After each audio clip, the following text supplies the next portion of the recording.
traži drugog čovjeka. Jer je lijepo što djeca, roditelji i svi koji djecu odgajaju vjeruju jedan drugome.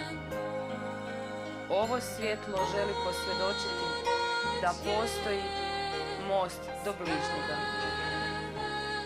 I zato neka nam ovi blagdani budu blagdani nade kako bi si međusobno mogli darivati dar božanske svjetlosti.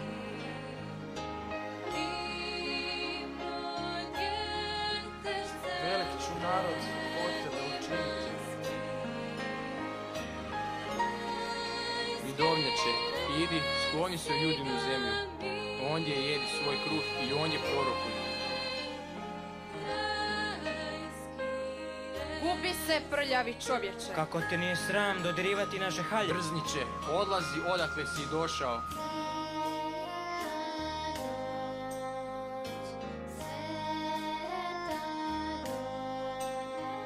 Zato što nogama gazite siromaha, podižete od njega daće žita. Možete graditi kuće od tesa na kamen, ali nećete nikada stanovati u njima.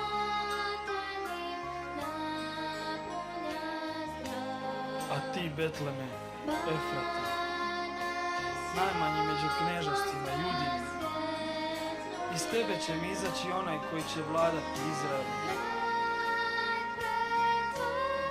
Ovako govori Jahve, ako me ne poslušate, da hodite po zakonu što ga stavih pred vas, slušajući riječi slugu mojih proroka, koje vam neumorno šaljem, premda ih do sada niste slušali, postupit ću s ovim domom kao sa Šilom i učinit ću da ovaj grad bude prokletstvo za sve narode na zemlji.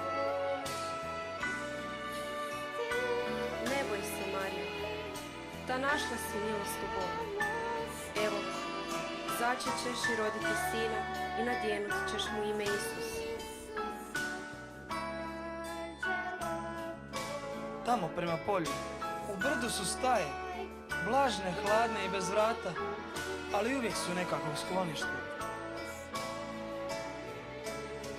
Otvore zatim svoje blago i prinesu mu darove. Zlato, tamjan i smirno.